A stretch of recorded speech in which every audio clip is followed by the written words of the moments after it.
जय हिंद दोस्तों।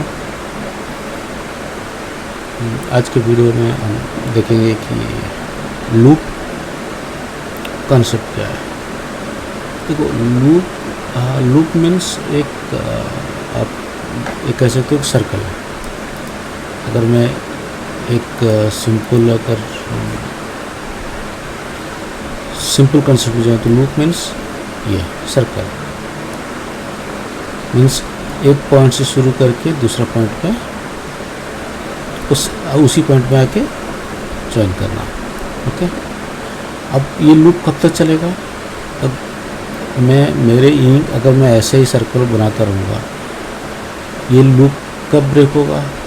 आइदर मैं उसको एग्जीक्यूट करना बंद कर दूँ, या लैपटॉप बंद हो जाए, या फिर पावर चला जाए, या कुछ हो जाए, मीन्स टर्मिनेट हो जाए, ये कंडीशन है। तो ये चलता रहेगा। अगर मैं इसको, ये फर्स्ट एक लूप है, ठीक है। अगर मैं ऐसे ये करते हुआ तो एक नंबर ऑफ लूप होता है ना, एक कंडीशन होता है। नॉर्मल देखा जाए तो लूप मीन्स एक सर्कल मीन्स जिस पॉइंट से आपने शुरू किया उसी पॉइंट पे क्लोज होना, वो कंप्लीट क्लोज सर्कल को, एक जो सर्किट क्रिएट होता है या पेरिमीटर होता है, उसको लूप बोलते हैं। ओके, और ये कितने बार चलेगा वो डिपेंड करता है आपके कंडीशन पे। अगर मैं 100 टाइम लेके चलूँ तो ये 100 लूप 100 बार चलेगा। अगर मैं चलूँगा कि एक एरे में एक एरे में 15 आइटम है, तो जब तक 15 आइटम ख़त्म ना हो जाए तब तक मैं लूप चलूँगा, ये कंडीशन है। तो या तो मैं कंडीशन फास्ट सेट कर दूं कि 1 से लेकर 10 तक चलेगा, मीन्स 10 लूप चलेगा। ये 1 से लेकर 10 तक चलेगा। ओके, ये कंडीशन हो सकता है। दूसरा कंडीशन है तो जब तक उस बास्केट में 10 आइटम एग्जिस्ट है तो तब तक चले। ओके,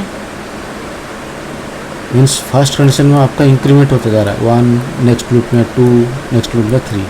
लेकिन सेकंड कंडीशन में आपका लूप क्या चलेगा? 10 देन -1 9 देन उसका वैल्यू जो 8 7 इस तरह जाएगा 0। जब तक 0 हो जाएगा लूप हो जाएगा। तो ये नॉर्मल लूप होता है। तो लूप कितने तरह का होता है? लूप आप फॉर लूप है या तो वाइल लूप है। जनरली 2 लूप है। ओके, और एक लूप है डू वाइल,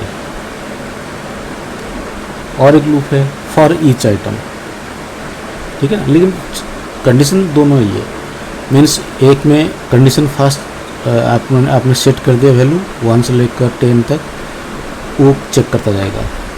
दूसरे में 10 से लेकर 0 तक, या फिर 9 से लेकर 0 तक वो चलता रहेगा। तो ये है आपका लूप। ओके, देखो फर्स्ट लूप में आपका जो भी कंडीशन रहेगा, आपका for loop, initialization, condition checker, then increment. Initialization मैं चलूँगा integer i equal to 0, then condition checker i is less than 10, increment i ++। तो इस केस में मैंने सेट किया है कि 0 से लेकर 9 तक चलेगा। मीन्स फर्स्ट i का वैल्यू 0 होगा, देन नेक्स्ट वैल्यू i का वैल्यू 1। कब तक चलेगा? जब तक i का वैल्यू 10 नहीं होता। 10 होते ही ये चेक कर देगा is i is less than 10, no. उस केस में i लेस देन 10 नहीं है, i इक्वल टू 10 हो जाएगा। तो ये केस फॉल्स हो जाएगा। वहाँ से उस कंडीशन में ये एग्जिट मार लेगा इस लूप से। तो कितना बार चला? 0 1 2 3 4 5 6 7 8 9 10 टाइम्स चला। तो ये काउंटेड आपको स्टेप बाय स्टेप जो होता है ये लूप है। लेकिन ये इंक्रीमेंटल लूप कैसे तो इसको। ओके, अगर डिक्रीमेंटल करूँगा तो मैं यहाँ पर 10 सेट कर दूँगा, greater than equal to 1 set कर दूँगा। 10 सेट करके ग्रेटर दैन इक्वल टू 0 कर दूँगा, माइनस हो गया, ठीक है, ये डिक्रीमेंटल लूप हो गया। लेकिन इसकी जगह नॉर्मली हम लोग ये रिलायबल ज़्यादा होता है, क्योंकि इसमें आपको इस तरह का कंडीशन को चेक नहीं करता। यहाँ पर क्या चेक करते हैं, while I is less then 1 हो गया, इंक्रीमेशन या फिर डिक्रीमेंटेशन यहाँ पर प्रिंट कर दूँगा, है आई -1 सेट कर दूँगा, और यहाँ पर आई का वैल्यू दे दूँगा 10, ठीक है। तो आई का वैल्यू यहाँ पर क्या है, 10 हो गया। तो is I less than 10,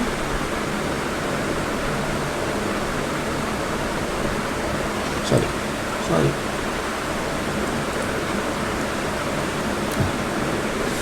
is I is greater then 10,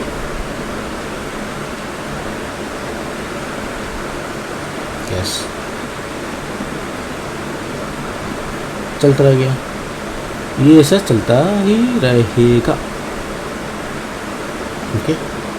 लेकिन आप उसको ब्रेक कैसे करना है, ये इनिशियल कंडीशन क्या है, आई का वैल्यू सपोज मैंने यहाँ पर 0 सेट किया, ओके।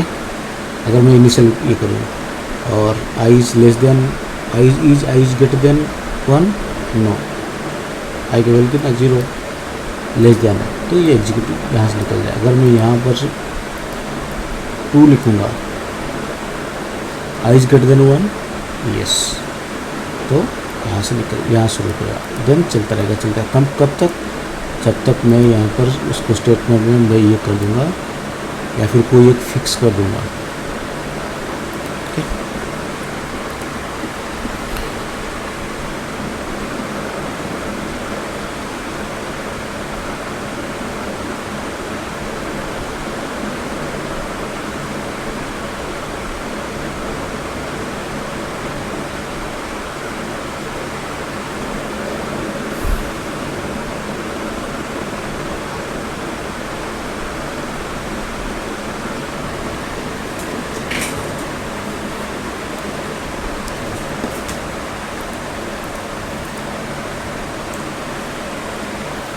मैं एक एग्जांपल लिखता हूँ, I is equal to 10 while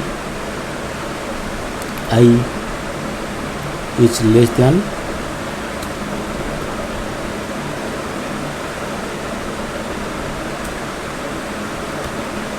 30, okay, I plus plus. तो इस केस में क्या होगा, आई का वैल्यू कितना 10 है, while I is less than 30, yes, then increment किया मैंने 11, 12, 13, 14, ये तब तक चला 29 तक सही चलेगा। जैसे 30 हुआ तुरंत एग्जिट मार लेगा इस लूप से, क्योंकि आई का वैल्यू 30 हो गया, मीन्स वहाँ पर आई इज इक्वल टू 30 का कंडीशन चेक होगा, ओके। लेस तो रहा नहीं क्योंकि उसका वैल्यू 30 हो गया, तो वहाँ पर इस केस को एग्जिट मार लेगा। तो ये अपर इंक्रीमेंटल, यहाँ पर जब आपको एक सिंगल स्टेटमेंट में आपको एग्जिट हो रहा है, और यहाँ पर आपको एक स्टेटमेंट के कंडीशन के थ्रू, सिंपल सा कंडीशन के थ्रू आप उसको एग्जिट कर सकते। मोस्ट ऑफ द टाइम हम लोग इसको यूज़ करते हैं, और कुछ केस में हम लोग इस चीज़ को, ये फॉर लूप को यूज़ करते हैं। अच्छा, डू व्हाइल और एक कंडीशन है। डू व्हाइल कंडीशन क्या होता है ना, पहले काम ख़त्म कर देगा, मीन्स इसका मिनिमम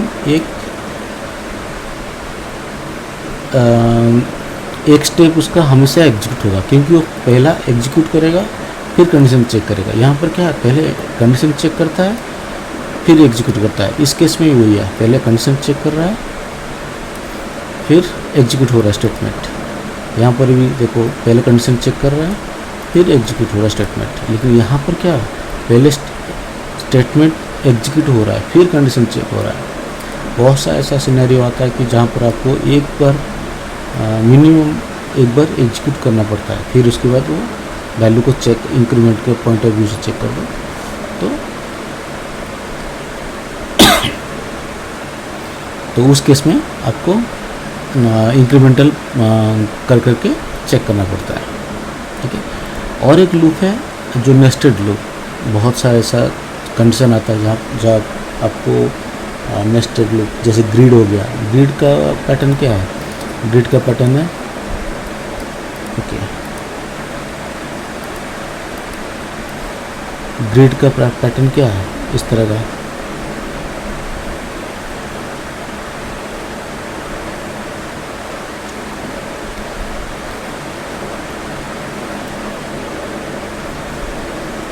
तो ये ग्रिड है, इस तरह ग्रिड है। तो ग्रिड में क्या होता है पैटर्न? 0 0 मीन्स 0 रो 0 कॉलम, 0 1 0 2। तो यहाँ पर दो दो लूप आपको एग्जीक्यूट करना पड़ता है, तो उस केस में आपको नेस्टेड लूप चलाना पड़ता है ओके। बहुत सा सिनेरियो होता है, जैसे आपका आइटम्स अगर शॉपिंग कार्ट वाला आइटम है, शॉपिंग कार्ट में क्या रहता है? नंबर ऑफ रोज रहता है ओके, ये इतना आइटम्स, लेकिन उसके अंदर भी आपका आइटम का वैल्यू चेक करने के लिए तो आपको और एक लूप के थ्रू जाना पड़ता है, ठीक है। लेकिन वो बेस्ट प्रैक्टिस नहीं है, लेकिन मैं एक सिनेरियो में लेके चल रहा हूँ ओके। तो ये जैसे चेस बोर्ड है 8x8 वाला, तो 0 column 0 row, then second column, third column, fourth column, fifth column, 0th row column different हो जाएगा। देन नेक्स्ट लूप में क्या होगा? First column, then first row, then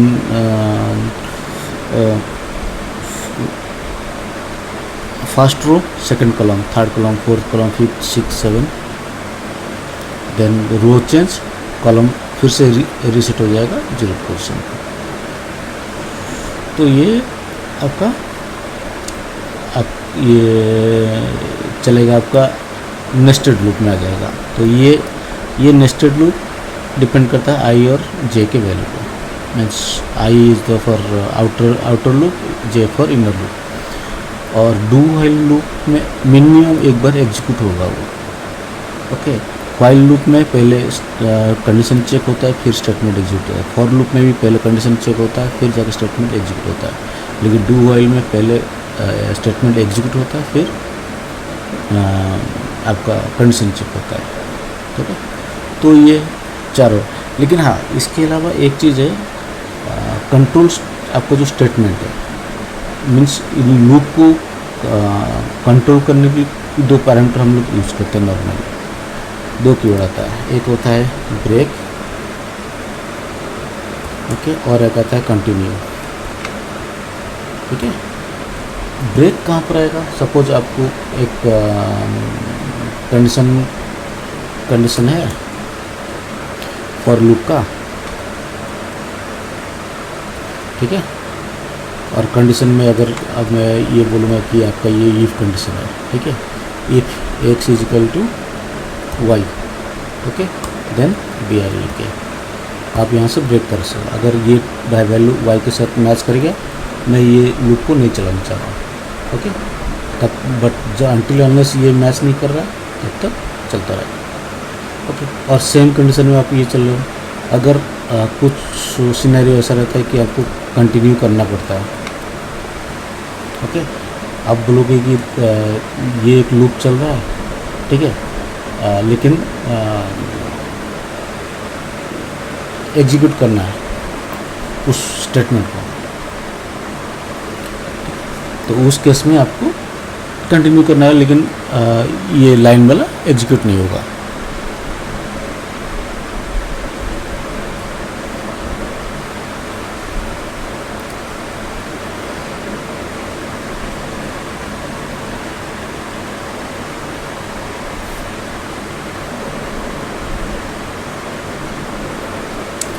okay अगर मैं डेफिनेशन के थ्रू जाऊँ तो ब्रेक स्टेटमेंट क्या होता है? टर्मिनेट द लूप और switch statement and transfer execution to the statement immediately following the loop और स्विच। ब्रेक हम लोग इस पे भी, स्विच केस में भी हम लोग यूज़ करते हैं। लेकिन कंडीशन इसका अंदर कंटिन्यू स्टेटमेंट क्या होता है? Causes the loop to skip the remainder okay. अगर मेरे यहाँ पर इसके बाद अगर कुछ ये रहेगा, ये कंडीशन है, और इसके बाद यहाँ पर एक स्टेटमेंट रहेगा स्टेटमेंट 1, स्टेटमेंट 2, इस तरह का रहेगा। ठीक है, तो ये इनको एग्जीक्यूट नहीं करेगा, ये यहाँ से स्किप हो जाएगा। ठीक है,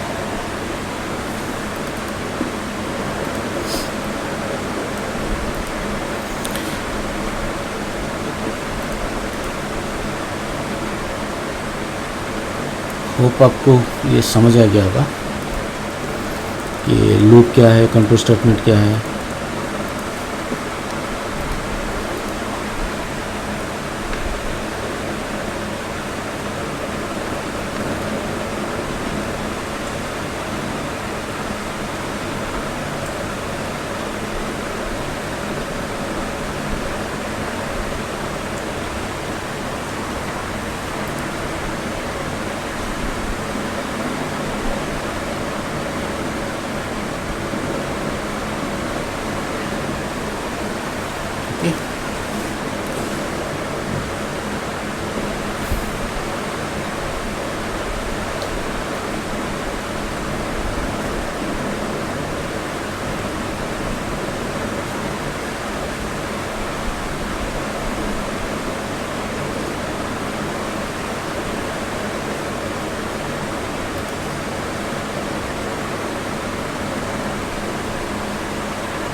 एक आपको एग्जाम्पल बताता हूँ, लेकिन जो ब्रेक और कंटिन्यू में एक फ़र्क है। ब्रेक क्या है, अगर आपका ये स्टेटमेंट ट्रू हो गया तो ये क्या करेगा, रेस्ट ऑफ उसका, अगर आपका वैल्यू यहाँ पर 1 से लेकर 100 तक है, ओके, 1 से लेकर 100 तक आपका लूप चला रहा है, लेकिन आपका कंडीशन 55 पोजीशन में या फिर 45 पोजीशन में आपका मैच हो गया, एक्स का वैल्यू 45। ठीक है, तो ये क्या करेगा, यहीं से ब्रेक हो जाएगा, ये रेस्ट ऑफ का स्टेटमेंट एग्जीक्यूट नहीं करेगा। मीन्स आपका कितना स्टेटमेंट एग्जीक्यूट हुआ, 1 से लेकर 44 तक एग्जीक्यूट हुआ, 45 एग्जीक्यूट नहीं हुआ। लेकिन कंटिन्यू स्टेटमेंट में क्या होगा, अगर मैं इस चीज़ को कंटिन्यू करूँ ना, ठीक है, ये कंटिन्यू करें, अगर ये वैल्यू मैच हुआ ना, तो इस चीज़ को अगर इस चीज़ को कंटिन्यू होगा ना, तो इसके बाद जितना भी ये स्टेटमेंट होगा उसको एग्जीक्यूट नहीं करेगा, लेकिन वो लूप कंटिन्यू करेगा। ब्रेक क्या करता है, वो लूप से निकल जाएगा। ओके, तो ब्रेक के केस में आपको वैल्यू आ जाएगा, अगर एक शॉर्ट फॉर्मेट लेके चलूँ, अगर मैं शॉर्ट फॉर्मेट यहाँ पर 10 लेके चलूँ और यहाँ पर 4 लेके चलूँ, तो ब्रेक में क्या होगा ना, 1 2 3, जैसे 4 आएगा एग्जीक्यूट हो जाएगा, मतलब ब्रेक हो जाएगा। ठीक है, लेकिन कंटिन्यू में क्या होगा, 1 2 3 4 नहीं आएगा, 5 6 7 8 9। ओके, तो ये ऐसा चल रहेगा। कंटिन्यू में इतना चलेगा। ओके, सिर्फ 4 वाला ही वो एग्जीक्यूट नहीं हुआ स्टेटमेंट को। यहाँ पर अगर मैं प्रिंट करूँगा,